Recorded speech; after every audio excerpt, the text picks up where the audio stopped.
Audio Jungle.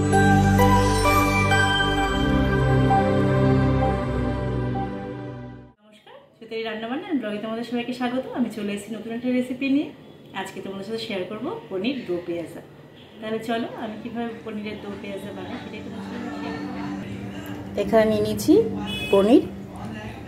পনিরটাকে আমরা এখন ভালো করে কেটে নেব। পনিরটাকে কেটে নেব। পনিরটাকে আগে ভালো করে ধুয়ে নিয়েছি জল দিয়ে পরিষ্কার করে।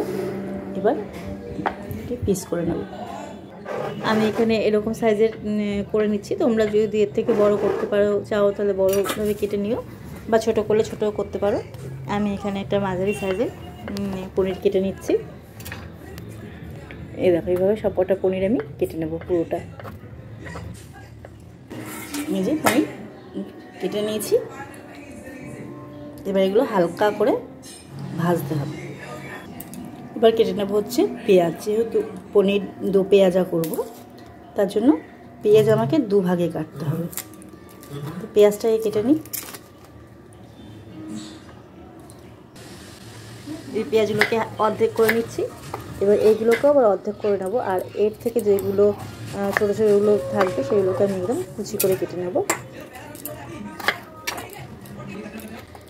এই যে এইভাবে মাঝখান দিয়ে অর্ধেক করলাম।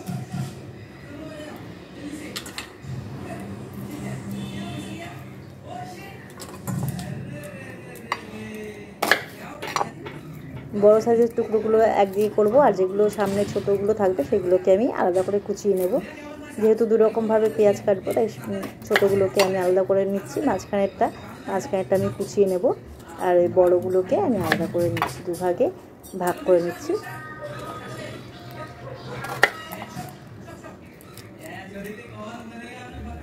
এমনি করে আমি পেঁয়াজগুলো কেটে নিই, তবে তোমার সাথে আবার দেখাচ্ছি।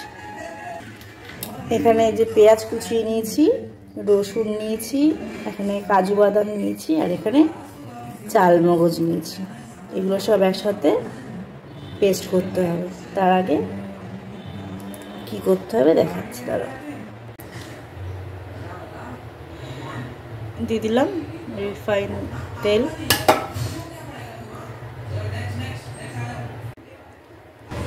তেলটা গরম হয়ে গেছে।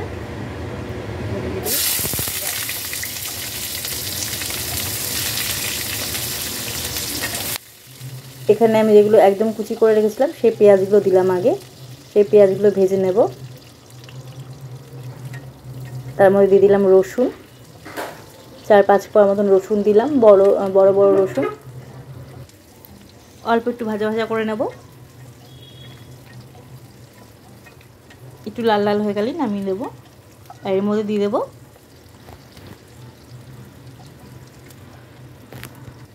কাজু বাদামগুলো দিয়ে দিলাম। দেখো হালকা লাল লাল হয়ে এসছে, সঙ্গে বাদামটাও ভাজা হয়ে গেছে। বাদামটা খুব বেশি ভাজতে হবে না, অল্পই ভাজতে হবে। এ দেখো সব ভাজা হয়ে গেছে। এবার আমি তুলে রাখলাম। এটাকে পেস্ট করে নিতে হবে। এবার এই তেলের মধ্যে দিলাম টমেটোটাও হালকা একটু নেড়ে নেব। এবার করে নেড়ে নিলাম টমেটোটা নিয়ে। এটাও একসাথে পেস্ট করে নেব। পেঁয়াজটা পেস্ট করে নেব, আর এইটাও টমেটোটাও পেস্ট করে নেব। টমেটোটা আমি তুলে রাখলাম। এখানে যেগুলো আমি পেঁয়াজ কেটে রেখেছিলাম বড় বড় করে, সেই পেঁয়াজগুলো এবার একটু ভেজে নেব হালকা করে। এগুলো খুব বেশি ভাজবো না, এগুলো হালকা ভাজবো। দিয়ে দিলাম পরিমাণ মতো নুন।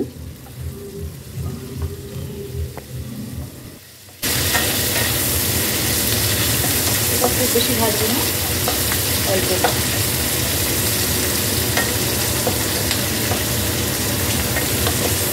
এটাও ভাজা হয়ে গেছে।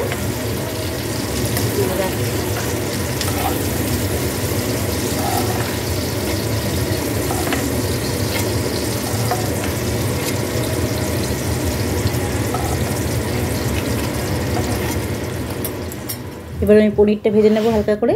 পনিরের মধ্যে নুন, একটুখানি শুকনো লঙ্কার গুঁড়ো, কাশ্মীরি লঙ্কার গুঁড়ো, আর একটু গরম মশলার গুঁড়ো মাখিয়ে রেখে দিয়েছিলাম, এটা একটু হালকা করে এবার ভেজে নেব, খুব বেশি ভাজবো না, জাস্ট পনিরের থেকে কাঁচা গন্ধটা যাতে চলে যায় সেরকমভাবেই হালকা করে ভেজে নেব। এরকম আমার পনিরটা ভাজা হয়ে গেছে, তুলে নেব। একদমই হালকা ভেজেছি, এমনি করে পুরোটা পনির আমি ভেজে নেব।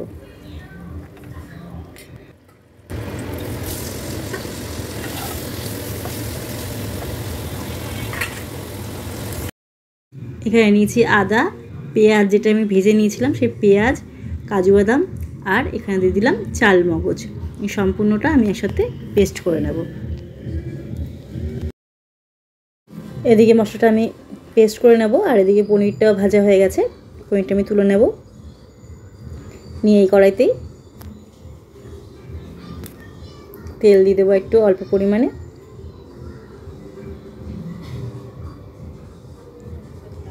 আর দারচিনি, এলাচ, লবঙ্গ আর তেজপাতা আমি ফোড়ন দিলাম।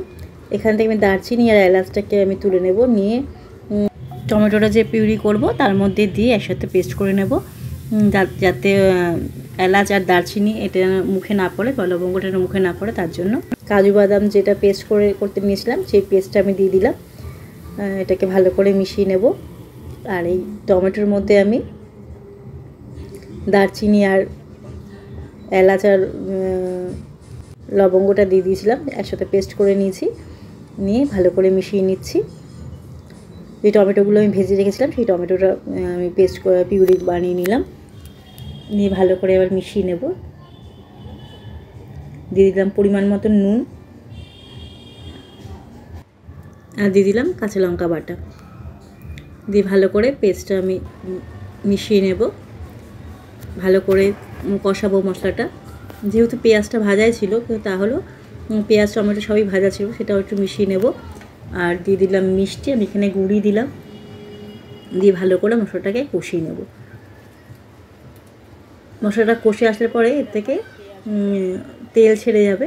তারপরে আমি দিয়ে দিলাম এখানে ভেজে রাখা, যেগুলো বড় পেঁয়াজ আমি ভেজে রেখেছিলাম সেই ভেজে রাখা পেঁয়াজগুলো দিয়ে দিলাম, দিয়ে নেড়ে ছেড়ে আমি দিয়ে দেবো পনির। কেননা মশলাটা হয়ে গেলেই পেঁয়াজটা দেবো, কারণ যেহেতু পেঁয়াজটা ভাজা ওই জন্য বেশিক্ষণ সেদ্ধ করতে হবে না, তাই মশলাটা যখন কষানো হয়ে যাবে তারপরেই দিতে হবে পেঁয়াজটা। দিয়ে পনিরগুলো দিয়ে দিলাম। আমার রান্নাটা মোটামুটি কমপ্লিট হয়ে এসছে। দিয়ে দিলাম গরম মশলা গুঁড়ো, ভালো করে মিশিয়ে নিচ্ছি। দেখো এই রান্নাটা পুরোটাই হয়ে গেছে আমার। পনির আর দিয়ে দিচ্ছি কস্তুরি মেথি, দিয়ে আমি নিভিয়ে দেবো। আমার রান্না হয়ে গেছে পনিরের দো পেঁয়াজা। আমার রেসিপিটা তোমাদের কেমন লাগলো আমাকে জানিও। আমার রেসিপি যদি তোমাদের ভালো লেগে থাকে তাহলে অবশ্যই লাইক, শেয়ার অ্যান্ড সাবস্ক্রাইব করো। আর আমাকে কমেন্টে জানাও আমার রেসিপিগুলো তোমাদের কেমন লাগছে, আমাকে একটু কমেন্ট করে জানালে আমার খুব ভালো লাগবে। আমি এখানে দিয়ে দিলাম বাটার, দিয়ে দিলাম, দিয়ে আমি নিভিয়ে দেবো এবার আঁচটা। আমার রান্নাটা হয়ে গেছে সম্পূর্ণ। তাহলে আজকের মতন এটুকুই, আবার আসবো অন্য কোনো দিন নতুন কোনো রেসিপি নিয়ে। আমার তৈরি হয়ে গেছে পনিরের দো পেঁয়াজা।